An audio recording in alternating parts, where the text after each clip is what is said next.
Bienvenidos a Explorando la Palabra, un estudio bíblico donde examinamos las Escrituras versículo por versículo para comprender mejor la verdad de Dios y aplicarla a nuestra vida diaria. En esta serie, estamos recorriendo la primera carta del apóstol Pablo a los Corintios, una iglesia llena de dones espirituales, pero también enfrentando profundas luchas espirituales.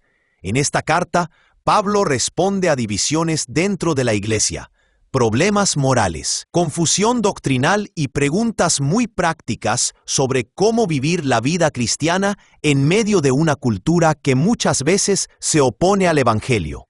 A través de sus palabras, descubrimos que el mensaje de la cruz no solo salva, sino que también transforma nuestra manera de pensar, de vivir y de relacionarnos unos con otros.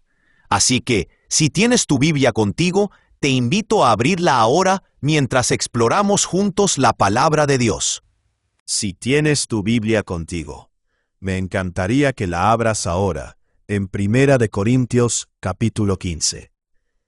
Como descubrimos en el versículo 12, la razón de este capítulo es que algunas personas en la iglesia estaban diciendo que no hay resurrección de los muertos. Basándonos en el énfasis evidente del capítulo, parecería además que había cierta duda en la congregación en general en cuanto a si esta doctrina en particular era esencial o no. ¿Podríamos sostener aquí una variedad de posturas? Ese pudo haber sido en esencia el planteamiento de su pregunta al apóstol Pablo. Y ciertamente podemos entender cómo una pregunta así pudo surgir en ese contexto particular.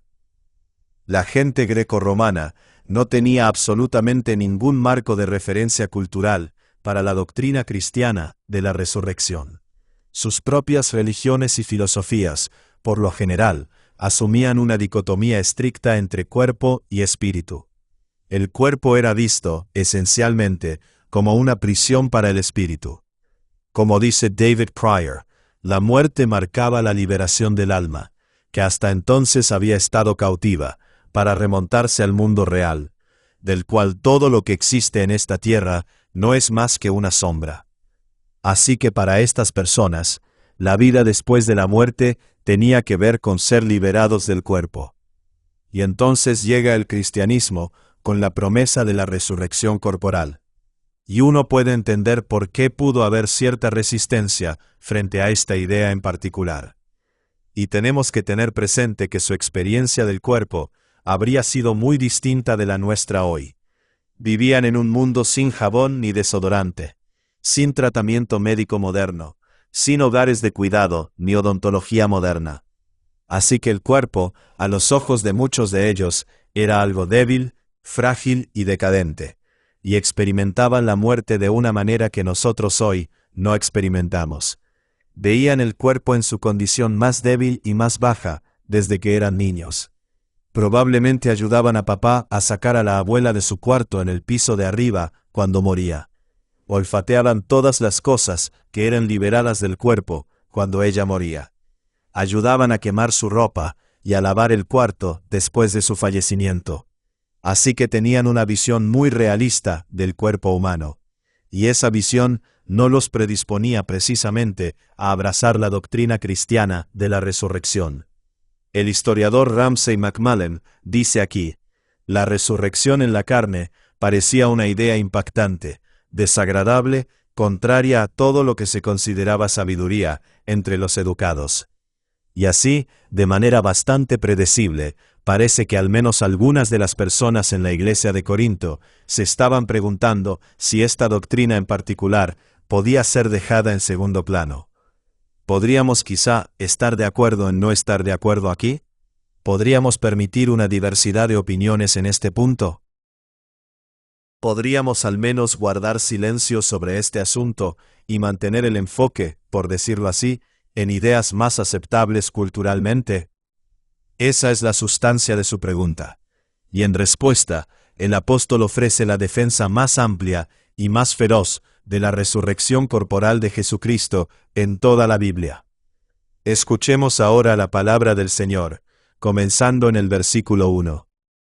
Ahora les hago saber, hermanos, el evangelio que les prediqué, el cual también ustedes recibieron, en el cual también están firmes, por el cual también son salvos, si retienen la palabra que les prediqué, a no ser que hayan creído en vano.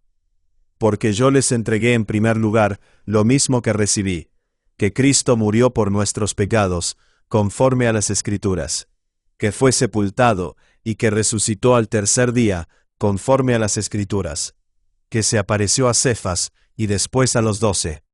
Luego se apareció a más de 500 hermanos a la vez, la mayoría de los cuales viven aún, pero algunos ya duermen. Después se apareció a Jacobo, luego a todos los apóstoles. Y al último de todos, como a uno nacido fuera de tiempo, se me apareció también a mí. Porque yo soy el más insignificante de los apóstoles, que no soy digno de ser llamado apóstol, pues perseguí a la iglesia de Dios. Pero por la gracia de Dios soy lo que soy, y su gracia para conmigo no resultó vana. Antes bien, he trabajado mucho más que todos ellos, aunque no yo, sino la gracia de Dios en mí. Sin embargo, haya sido yo o ellos, así predicamos y así creyeron ustedes. Aquí Pablo les está recordando a los corintios el núcleo no negociable de la doctrina cristiana. Esta es la doctrina. Este es el evangelio en el que ustedes deben perseverar para ser salvos. Él dice que debemos creer que Cristo murió por nuestros pecados conforme a las Escrituras. Cada palabra de esa frase importa. Llamarlo Jesucristo es identificarlo como el Mesías judío, pero más que eso, como el Rey del mundo entero. Eso forma parte del misterio que se despliega en las Escrituras, que el Mesías sería un personaje demasiado exaltado como para gobernar solamente sobre los judíos. Él será Rey de reyes y Señor de señores, Hijo de David, pero también Señor de David. Decir que murió por nuestros pecados implica sustitución y expiación. Jesús no murió por sus propios pecados. Él no tenía pecado. Vivió una vida perfecta, y por lo tanto, su muerte pudo ser ofrecida como un sacrificio suficiente por los pecados de su pueblo. Esto también implica que nuestros pecados constituyen una especie de deuda o de obligación que debe ser satisfecha. El pecado afecta nuestra posición delante de Dios. Pero gracias a Dios, siendo aún pecadores, Cristo murió por nosotros. Ese es un aspecto no negociable del Evangelio cristiano. Que su muerte fue conforme a las Escrituras nos recuerda que el Jesús que salva es el Jesús anunciado por los profetas del Antiguo Testamento y explicado por los apóstoles del Nuevo Testamento. Es el Cristo de las Escrituras el que salva, no el Jesús de nuestra imaginación. También es importante que entendamos que fue sepultado. Esa parte podría parecernos un poco extraña. Leon Morris comenta con mucha ayuda aquí. En una declaración tan breve, resulta un poco sorprendente encontrar esta referencia a la sepultura de Cristo. La iglesia primitiva no tenía ninguna duda acerca de la realidad de la muerte de Jesús, y el hecho de la sepultura es evidencia de ello. Así que la sepultura de Jesús se menciona aquí para dejar claro que la muerte de Jesús fue real. No fue meramente espiritual ni simbólica, fue una muerte física. Pusieron su cuerpo real en una tumba real, y estuvo allí el tiempo suficiente como para confirmar que verdaderamente había muerto. Pablo menciona que fue al tercer día que resucitó de entre los muertos. Otra vez, conforme a las Escrituras. La mayoría de los comentaristas entienden que Pablo quiere decir que la muerte y la resurrección de Jesús estuvieron gobernadas por la dirección general y el flujo total de las Escrituras. Todo fue moldeado, anticipado y condicionado por el Antiguo Testamento. Su muerte fue el cumplimiento definitivo del sistema sacrificial del Antiguo Testamento. Su resurrección reflejó las esperanzas de los profetas del Antiguo Testamento. Jesús recapituló, encarnó y realizó el alcance y la esencia total de las Escrituras. Gracias a Dios. Desde aquí Pablo pasa al tema de la confirmación o del testimonio, particularmente con respecto a la realidad de la resurrección, que era el punto en cuestión. Dice que Jesús se apareció físicamente, corporalmente, realmente, a Cefas, que es otro nombre para Pedro, luego a los 12, luego a 500 creyentes reunidos, luego a Jacobo, el hermano de Jesús, luego a todos los apóstoles, y luego a mí. Él dice, y al último de todos, como a uno nacido fuera de tiempo. Pablo, por supuesto, llegó tarde al apostolado. De hecho, al principio persiguió a la iglesia y se opuso a la expansión del evangelio, hasta que él mismo fue convertido milagrosamente. Pablo nunca se olvidó de eso, y por eso dice que trabajó más que todos los demás. Provee. Sin embargo, el punto es que hay numerosas personas que pueden dar testimonio de la resurrección corporal de Jesús. Pablo se cuida de señalar que muchos de ellos todavía viven, así que puedes ir y preguntarles. Esto no es pensamiento ilusorio, esto no es una alucinación colectiva. Jesús resucitó corporalmente de entre los muertos, y ese es el hecho que cambió el mundo. Así que no es una pieza opcional del Evangelio. Versículo 12. Ahora bien, si se predica que Cristo ha resucitado de entre los muertos, ¿cómo dicen algunos entre ustedes que no hay resurrección de muertos? Y si no hay resurrección de muertos, entonces ni siquiera Cristo ha resucitado. Y si Cristo no ha resucitado, vana es entonces nuestra predicación, y vana también la fe de ustedes. Aún más, somos hallados testigos falsos de Dios, porque hemos testificado contra Dios que Él resucitó a Cristo, a quien no resucitó, si en verdad los muertos no resucitan. Porque si los muertos no resucitan, entonces ni siquiera Cristo ha resucitado. Y si Cristo no ha resucitado, la fe de ustedes es falsa, todavía están en sus pecados. Entonces también los que han dormido en Cristo están perdidos. Si hemos esperado en Cristo para esta vida solamente, somos, de todos los hombres, los más dignos de lástima. Aquí Pablo está diciendo que lo que sea verdad acerca de Cristo con respecto a la resurrección, también es verdad para todos los creyentes. Así que, si quitamos la resurrección de Jesús, entonces negamos toda esperanza de resurrección para nosotros mismos. Nuestro destino está unido inseparablemente al suyo. Como le vaya a la cabeza, así le irá al cuerpo. Así que esta no es una pieza opcional del rompecabezas, hermanos y hermanas. Este es el tablero entero. Este es el panorama completo. La resurrección es la pieza central que lo sostiene todo. Mira el versículo 17. Y si Cristo no ha resucitado, la fe de ustedes es falsa, todavía están en sus pecados. Eso ya lo dijo en el versículo 3, pero aquí es todavía más explícito. Declara enfáticamente que hay una conexión entre la resurrección de Jesucristo y la realidad de nuestro propio perdón. El comentario Pilar del Nuevo Testamento lo expresa así. Pablo había señalado en el versículo 3 que Cristo murió por nuestros pecados. Pero si Dios no lo hubiera vindicado levantándolo de entre los muertos, no habría razón para pensar que esos pecados realmente fueron tratados. ¿Estás oyendo eso? La tumba vacía es el sello de aprobación de Dios sobre la vida y la muerte de Jesucristo. Es Dios diciendo, este hombre era santo, esta vida era preciosa, esta muerte es suficiente para pagar por los pecados del mundo. Así que ahora hay un pago infinito esperando ser reclamado por deudores pecadores como tú y como yo. No puede agotarse, y precisamente ese es el punto que Pablo presenta en Romanos capítulo 4. Hablando de cómo la fe de Abraham en Dios nos orienta hacia la fe en Cristo, dice, por lo cual también su fe le fue contada por justicia. Y no solo por él fue escrito que le fue contada, sino también por nosotros, a quienes será contada, como los que creen en aquel que levantó de los muertos a Jesús nuestro Señor, que fue entregado por causa de nuestras transgresiones, y resucitado para nuestra justificación. Si crees lo que la tumba vacía dice acerca de Cristo, que Él era Dios en la carne, que obedeció perfectamente a Dios en la carne, que pagó por tus pecados en su cuerpo sobre la cruz. Si crees eso, lo cual incluye, por supuesto, creer también las cosas acerca de Dios y acerca de nosotros, que hacen de eso una necesidad lógica.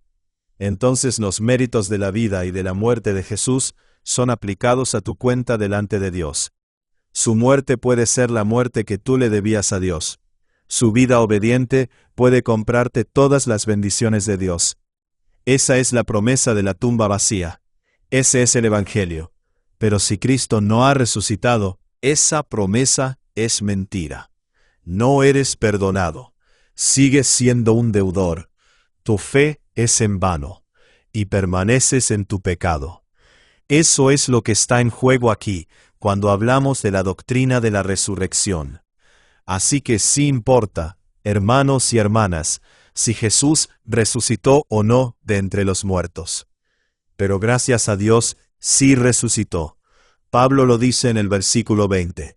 Pero ahora Cristo ha resucitado de entre los muertos, primicias de los que durmieron. Porque ya que la muerte entró por un hombre, también por un hombre vino la resurrección de los muertos. Porque así como en Adán todos mueren, también en Cristo todos serán vivificados. Pero cada uno en su debido orden. Cristo las primicias, luego los que son de Cristo en su venida.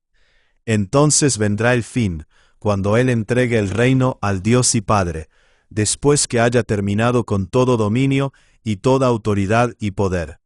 Pues Cristo debe reinar hasta que haya puesto a todos sus enemigos debajo de sus pies.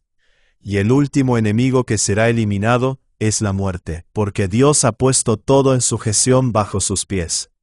Pero cuando dice que todas las cosas están sujetas a Él, es evidente que se exceptúa a aquel que ha sometido a Él todas las cosas. Y cuando todo haya sido sometido a Él, entonces también el Hijo mismo se sujetará a aquel que sujetó a Él todas las cosas, para que Dios sea todo en todos. El concepto de las primicias puede resultar algo ajeno para los lectores modernos de la Biblia. En tiempos bíblicos, cuando tu viña comenzaba a producir fruto, llevabas la primera canasta de ese fruto al templo como sacrificio de gratitud. Se entendía que esa primera canasta era una señal de toda la cosecha. Al ofrecer esa señal a Dios, se entendía entonces que toda la cosecha quedaba santificada. Esa es la idea aquí. La resurrección de Jesús es la señal de una cosecha más grande. El hecho de que haya sido aceptada por Dios implica la aceptación del conjunto entero. Porque hay un ser humano vivo, ahora mismo, en la presencia de Dios, podemos tener la certeza de que todos los que están en Cristo recibirán esa misma bienvenida en la resurrección general. Esa es la idea aquí.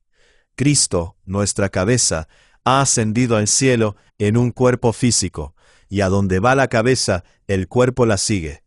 Jesús volverá para reclamar a su pueblo, y nosotros estaremos con Él en la presencia del Señor, en cuerpos físicos. En un momento llegaremos a eso.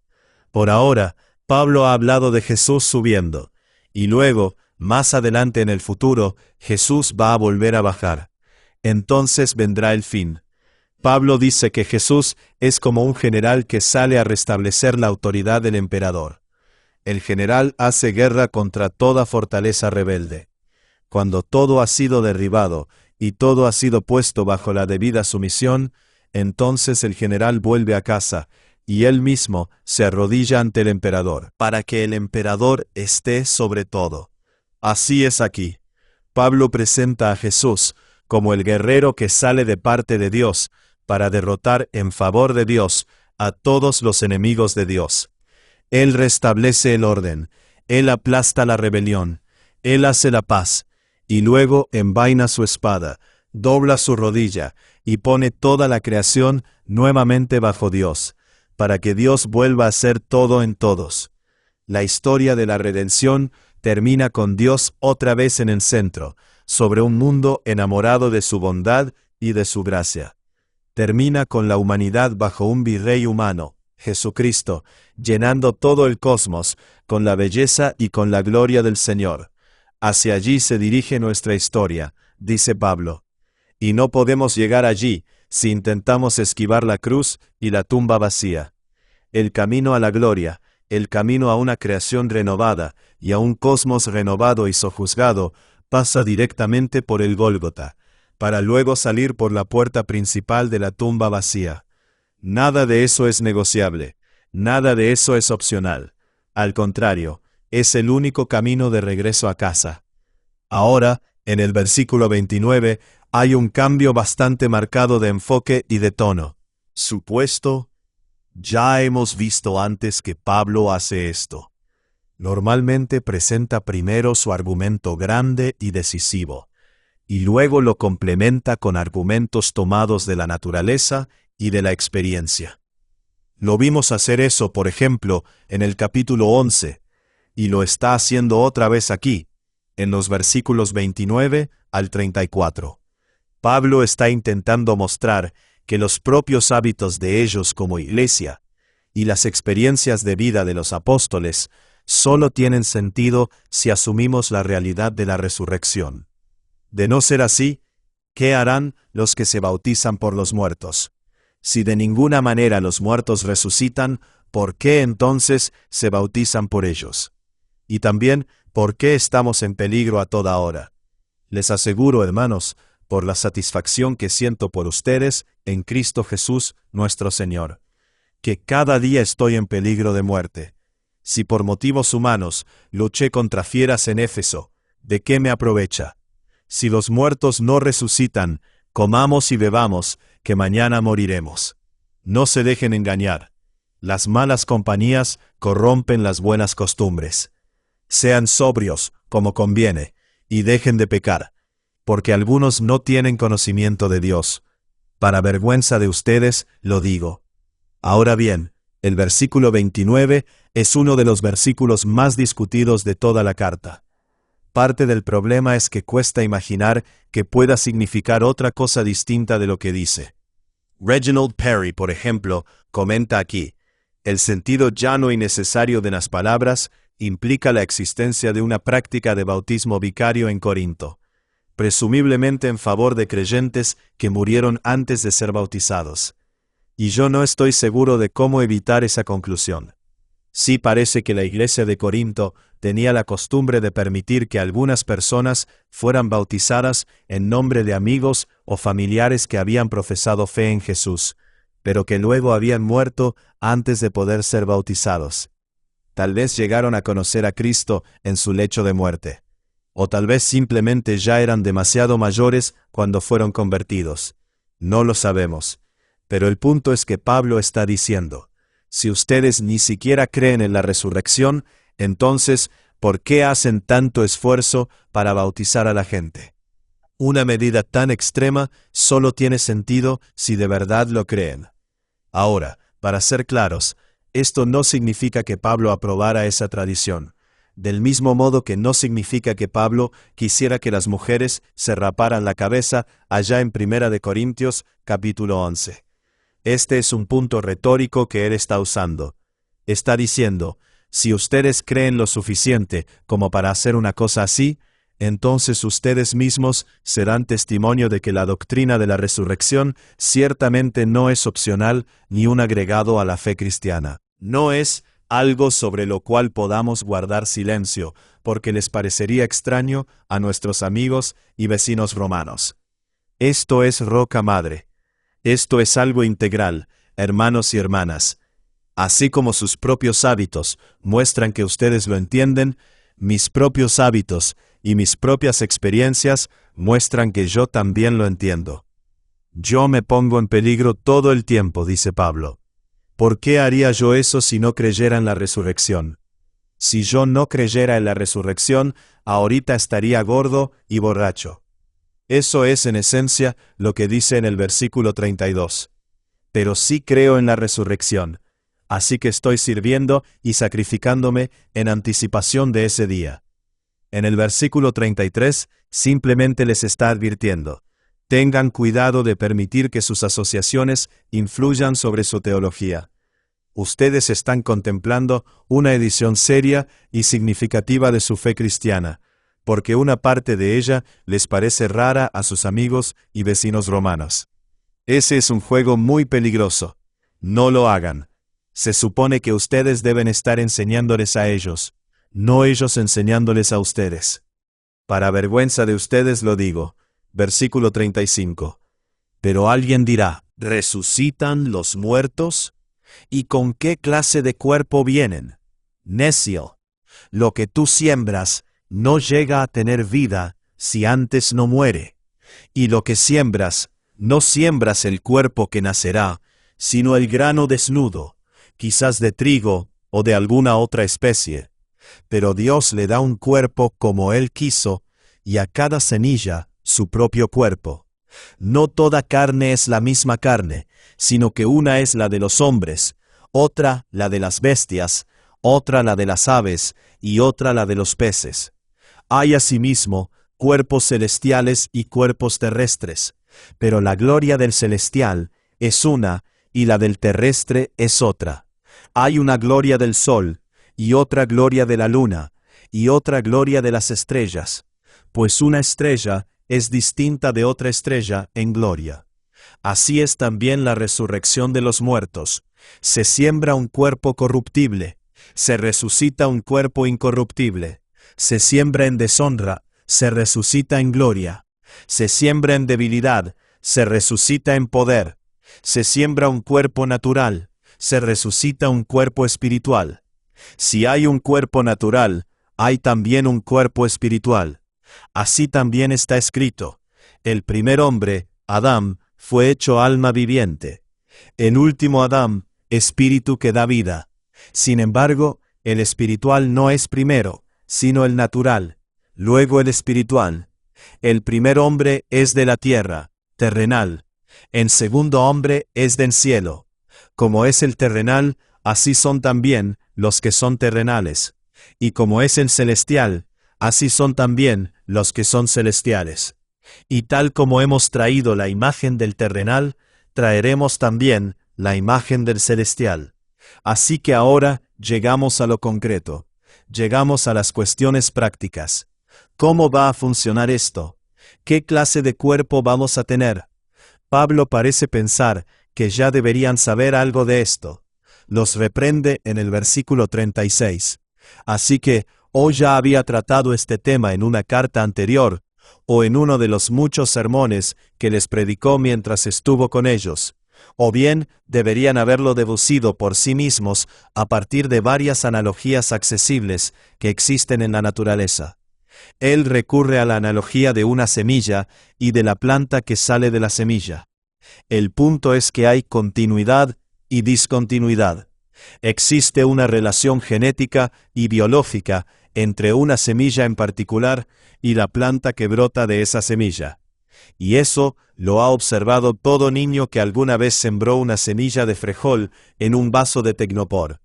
Pero por supuesto, también hay diferencias muy significativas. La planta de frijol se ve bastante distinta de la semilla de frijol de la cual salió. Así será también con nosotros. El tú del futuro estará de alguna manera real, verdadera, y realmente relacionado con el tú presente, aunque con ciertas diferencias maravillosas y gloriosas. Como dijo alguna vez Charles Hodge, cada amigo reconocerá las características individuales del alma en la expresión perfectamente transparente del nuevo cuerpo. Así que serás tú, solo que mejor, y tus amigos y seres queridos podrán reconocerte como tú. Así que esto es bueno, dice Pablo. No queremos perder esta parte de la historia. La resurrección es una parte integral y gloriosa del Evangelio cristiano. En el versículo 50, Pablo empieza a avanzar hacia el clímax de esta gloriosa sección. Esto digo, hermanos, que la carne y la sangre no pueden heredar el reino de Dios, ni lo que se corrompe hereda lo incorruptible. Así que les digo un misterio. No todos dormiremos, pero todos seremos transformados en un momento, en un abrir y cerrar de ojos, a la trompeta final. Pues la trompeta sonará, y los muertos resucitarán incorruptibles, y nosotros seremos transformados. Porque es necesario que esto corruptible se vista de incorrupción, y esto mortal se vista de inmortalidad. Pero cuando esto corruptible se haya vestido de incorrupción, y esto mortal se haya vestido de inmortalidad, entonces se cumplirá la palabra que está escrita: devorada ha sido la muerte en victoria. ¿Dónde está, oh muerte, tu victoria? ¿Dónde, oh sepulcro, tu aguijón? El aguijón de la muerte es el pecado, y el poder del pecado es la ley.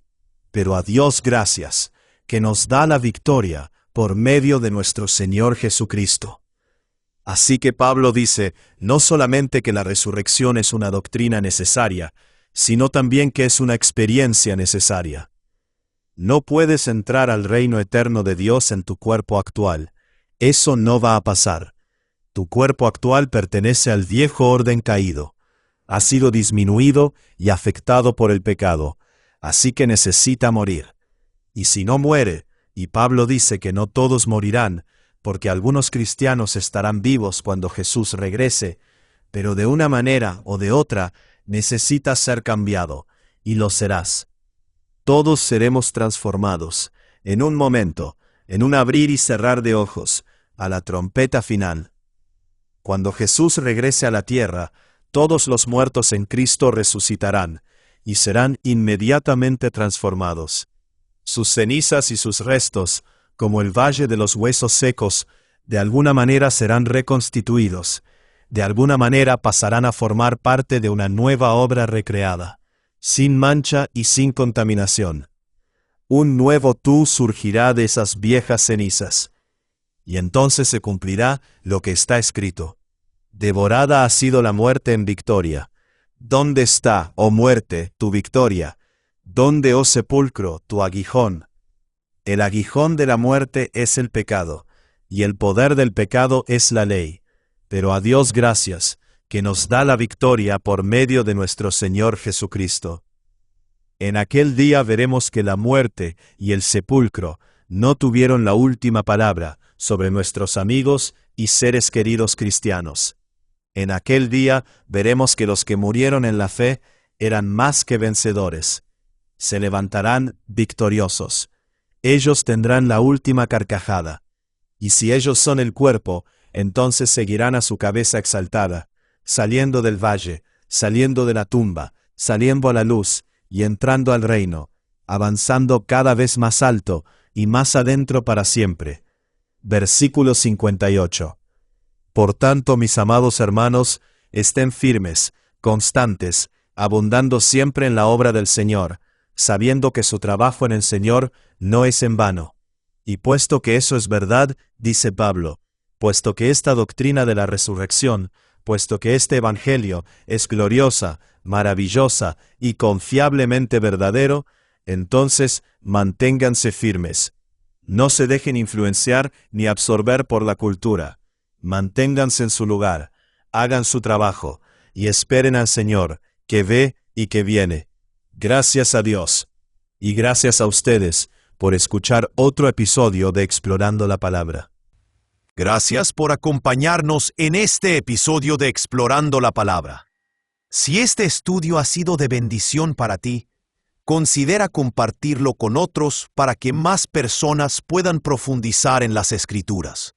Recuerda que el propósito de estudiar la Biblia no es solamente adquirir conocimiento, sino conocer más profundamente a Cristo y vivir de acuerdo con la verdad de su palabra. Nos vemos en el próximo episodio, mientras continuamos explorando la palabra de Dios juntos.